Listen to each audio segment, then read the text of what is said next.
Hello, everybody. It's Mark Koep with CampgroundViews.com. Today, we're going to take a special journey down to a unique area of this country in southwest Colorado. The city is Dolores, Colorado. And if you don't know where Dolores is, you may know or have heard of Durango, Telluride, Four Corners, Mesa Verde. It's that region of the country. And today, I've got guests Matt and Wendy with us from the Views RV Park and Campground just outside of Dolores, Colorado. Matt, Wendy, thank you for joining me today. Thanks for having us. So the Views RV Park and Campground is relatively new and it's got a unique story. So you two have got a really unique journey. You didn't just kind of jump into this. You've thought about this and created this park. Tell us a story about how the Views came to be. When was it? Like over 10 years ago, we knew we were going to come up to an inevitable career change, lifestyle change. We were heading towards empty nest era, and we had some family changes. We just started dreaming, what's next, what's next? And we looked at everything. We designed in our heads restaurants. We knew we wanted to be in the hospitality industry somehow, and we knew we wanted to stay in this area. We did not want to leave. We love it here. We've been here over 25 years, and it's home. So we just, you start dreaming and you think, okay, well, if we're dreaming, let's just throw it out to anything. And we started thinking about traveling an RV park and having people here and getting to show people our area, and it just started bubbling up, and we hired someone to do a feasibility study on building one. This is years in the progress. You think, oh, this is a great idea, let's do it. Well, it was, It took us a long time. Yeah, you get road bumps, and then we found this property, and it took how long for you to get me up here to this property? I had to drag Wendy up here. A friend of mine had to drag me up to this property. We were going to build from scratch, and we looked at that, and we couldn't really find the right piece of property to do it on, and it was going to be a much more expensive proposition for us to build from scratch. And then a friend of mine told me about this property that was for sale. And I knew about the property and what its previous business was and things like that. And I was not really interested at all in coming up and look at it. But he dragged me up here. And as soon as I walked on the property and saw it, I knew this was a super special piece of property that had lots and lots of potential to do something unique and different than other campgrounds that we had seen in our travels.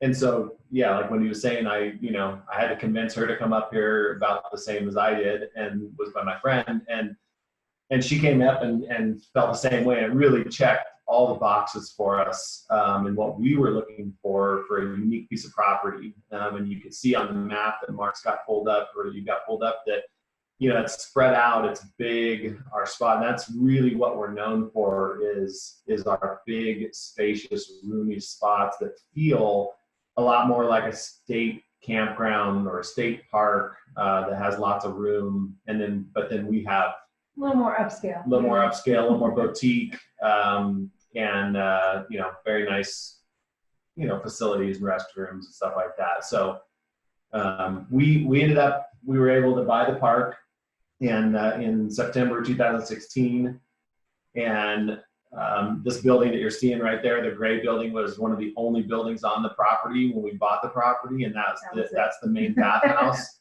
and shower house and laundry facility. And Wendy wouldn't even go inside it. That's how bad it was, and just run down and terrible. So we gutted that and started new, and it's all brand new inside and very nice. And we built another restroom facility that's new, and a family style bathrooms.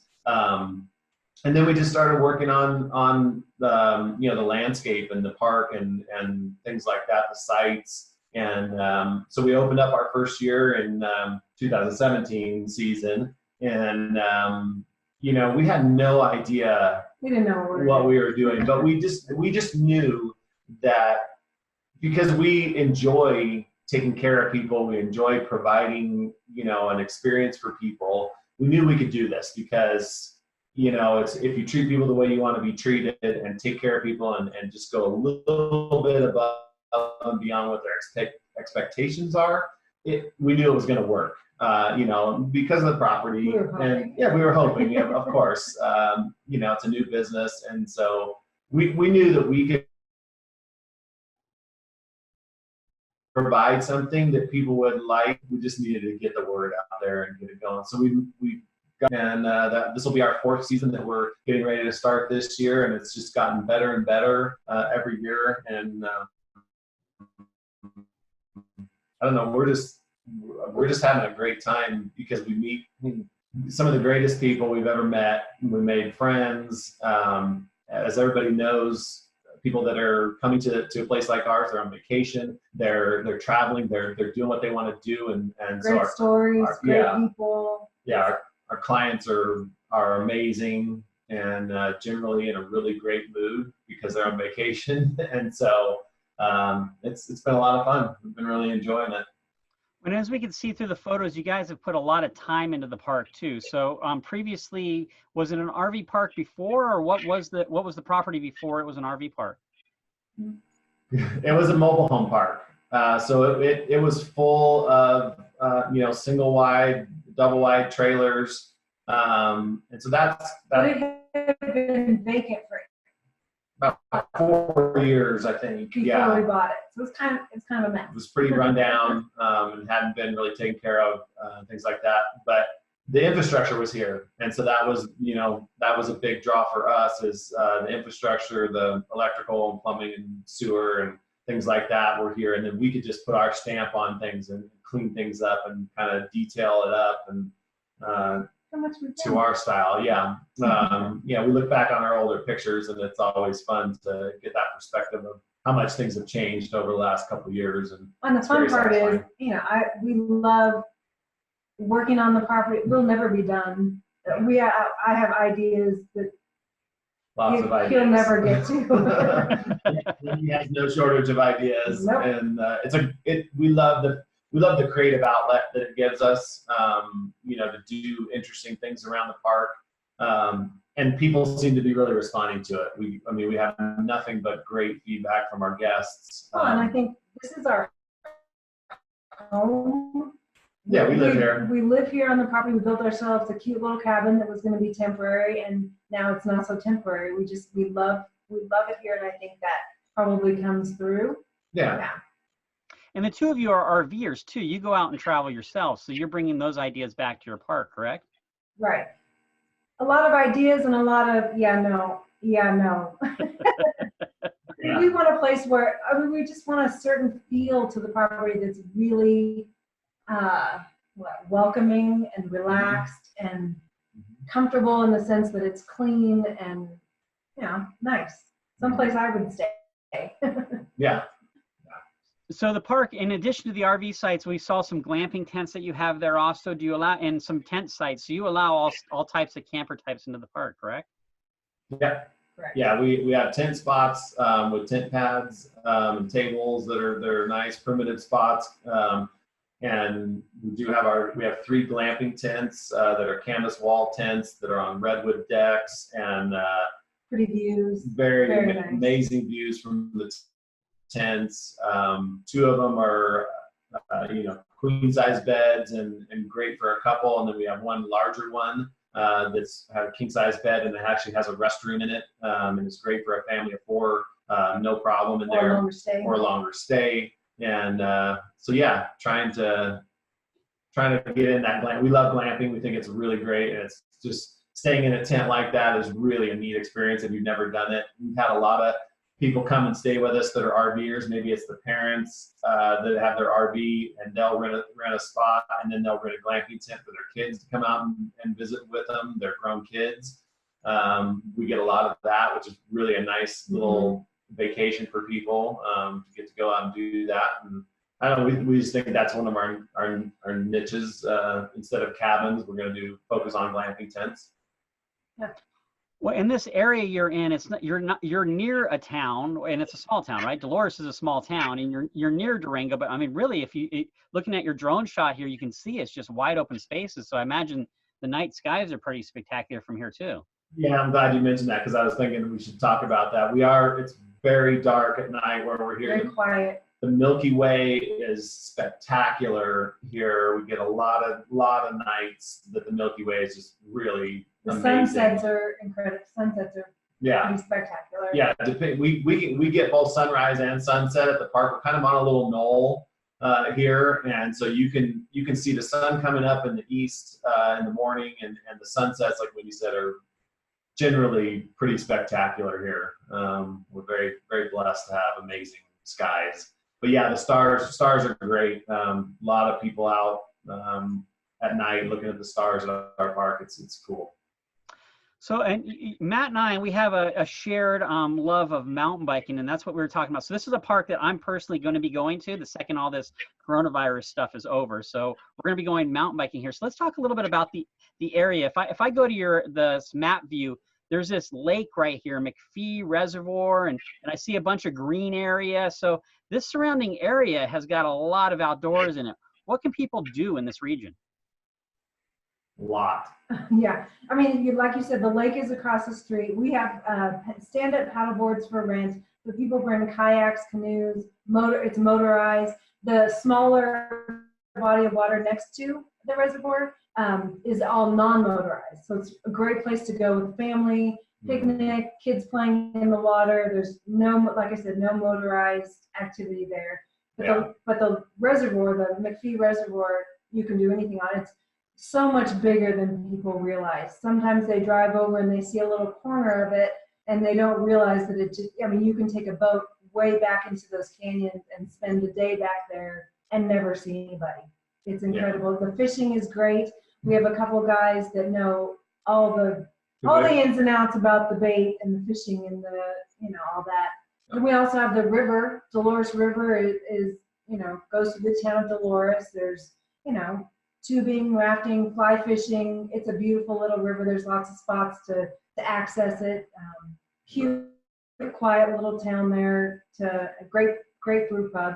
Yeah. We're Colorado, so we have microbrews here, of course. Yep. And so there's a great little one in Dolores. Yeah, really good. Yeah, wood fire pizza, great restaurants. We haven't even started talking about the mountain biking, which is world renowned. Yeah. To get back to that, we have some amazing trails very close to us. Phil's World is kind of the most nationally known trail system, and I think there's 80 miles of trails out there. I haven't looked it up recently because we're adding trails. Our local bike club is very active and amazing, and constantly building new trails out there. So there's lots of mountain biking there. You're probably from my generation of mountain biking, Matt, and I grew up with John Tomac, and John Tomac's actually, everybody thinks he's from Durango. He's actually from Cortez area. And Oh yeah. No, absolutely. We're that same time frame for sure. And John and Kathy live, down in the McKelmo Canyon, not very far from the park. There's some great mountain biking down there in Sand Canyon that also has Native American ruins on the ride that you can get up close and personal with. Winery across the street. And a winery right across the street that has actually really good Colorado wines that are, really nice. Sutcliffe Vineyard. Sutcliffe Vineyard, yeah, and all these things are on our website. Boggy Draw is another area above Dolores, which is a little more, in the pines type of mountain bike riding, which lots and lots of miles of trails up there that it's all on Forest Service land. And Boggy. Yeah, Boggy Draw with a B. Yeah. And then you can even, so we have, we're on 40 acres, our property. That's another thing that's really great about our property is we have 40 acres here. So we've developed and we're expanding it this year a little bit more, but we've got about a little over a mile right now trail system on our park. So you can, a little warm up lap. You can do it. I'll sometimes jump on the bike and go do, 3 or 4 laps and get a few miles in just to do something. And then a lot of people go out and hike it with their dogs just for their morning or evening walk. It takes you all down in the kind of the nooks and crannies of our property. So yes, we have so many outdoor things to do around here. Road biking is actually great around here too. We ride our road bikes and things like that. But it's 15 minutes to any of the great mountain biking on a driver. And then there's also a great trail called Sage Hen, which is right across. You can ride from our park just across the road to the lake, and you'll get to the Sage Hen Trail, which basically runs around the rim of the lake, and the views are spectacular. It's not a it's not a real technical trail, but you get, 1,1400 foot elevation climbing in it. It's not an easy trail. No, it's about 13 miles, 15 miles round trip. It's a great ride just right from the park. So we get a lot of people doing that as well. Yeah, if you keep talking, I'm not going to publish this interview because I want to come there by myself and not have to worry about other people at the park. Yeah, so I know. This green area, is this green area Forest Service land or is this state park? What is the green? That's Forest Service. Forest Service, yeah. Okay. That's San Juan National Forest. San Juan National Forest. And then from here, how far are you, because I know you commute into Telluride, or you did at one time. How far is that drive into Telluride from here? Telluride's a little over an hour. It's about 75 miles from us here, so it's a great day trip to go to Telluride. We send a lot of people up there, and it's perfect for a nice, nice day drive. The drive is amazing all the way up, like Wendy said, and then there's, great things to do, hiking and the gondola in Telluride is fabulous, walking around and get back to camp for dinner. A lot of people do that, so it's an easy day trip and really beautiful. Well, I mean, if we look at this map right here that I've got pulled up, so your park's right here at Dolores. You could literally, if you hop in the car and you drive up 145, over 62, and then down 550 and then back, this is probably one of the most beautiful drives in the entire world, right? I mean, that's going to be an all-day trip, but you're literally going to go through the most beautiful country in the entire world, and you're right there. I mean, you are in the sweet spot of the world, not just the country, the world. Yeah, we think so. Yeah, that's why, another reason why we wanted to do this business, because, I mean, everybody, there's lots of places around the country that people know of, and this is kind of an untapped area that a lot of people don't know about, and they see pictures, and we want to get more people out there. We love telling people about this area. Yeah. Yeah, I mean, so Telluride, I mean, and maybe people won't, I mean, I think people have probably heard of Telluride. There's a good example of it, a very popular ski town, right? Yeah. And then if you go, if you never heard of Silverton, I mean, if you go to Silverton, you got the Silverton Durango Railway. That's actually a really good representation picture right there, right? Silverton's it's like in the Alps. It's surrounded by these giant mountains. And then there's, what is it? Is it the $1 Million Highway? Is that what it's called? Yeah, the $1 Million Highway is the loop that you can drive. And it's a long day, but a lot of people do it. They'll do it from our park, and you can make a nice loop out of it. Or we do have people that will stay here and do an overnight, and they'll actually get a hotel in Silverton and stay the night and then make a longer trip of it and then come back the next day. It's totally doable. And like you're saying, the Durango Silverton Railway, we have lots of people that come and go to Durango and then ride the train to Silverton and have that whole narrow gauge railway experience, which is great. Lots of good things. Mm-hmm. Yeah, so back to your park, you've got full hookup sites, and your rates are incredibly reasonable. So you've got nightly rates, weekly rates, and I think even monthly rates if folks want. We do, yeah. We can, if you want to talk about monthly rates, you can contact us directly. But yeah, our rates are there. We give a weekly discount, and all our sites are full hookup. We have 50 full hookup spots in the park, and then plus the glamping tent. Yeah, we're not a real big park, and we're not, not really looking to expand ever. We don't think. We just want to make this, as good as it can be. It's the Views RV Park in Dolores, Colorado. We could probably talk all day long because I just love this area. A little backstory, totally about me and not about you. So I went my first year of college. I went to Fort Lewis College in Durango, Colorado, because I was a mountain biker and I raced mountain bikes for the team there. Todd Wells was on the team when I raced there. And I loved it until November hit. And I was a Southern California boy in Colorado for the first time, and it started snowing and you couldn't get away from it. So that was my experience with Colorado, but I loved the area. It was amazing. So, you're in my sweet spot. One other spot we didn't talk about that's in here, and you don't even see it on the map right now, Mesa Verde National Park. It's kind of one of those really amazing national parks that some people see, but they've never actually been to. Talk a little bit about that, because it's close by. What is Mesa Verde? Mesa Verde is incredible, and like you said, it's not frequently traveled. I mean, the summers are not crowded up there. It's beautiful up there.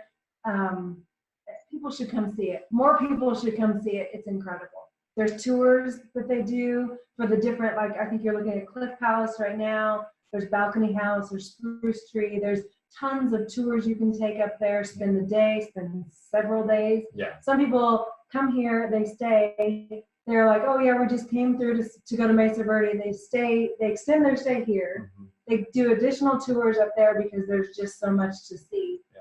It's beautiful. So much to see. So it's theviewsrvpark.com. They open on April 15th. Their phone number is 970-749-6489. If you're looking for an amazing spot to go, I highly recommend this location. We've spoken to Matt and Wendy. They're the owners of the folks that are going to greet you when you come to their park. Thank you for your time today. Thanks so much, Thanks, Mark. Mark.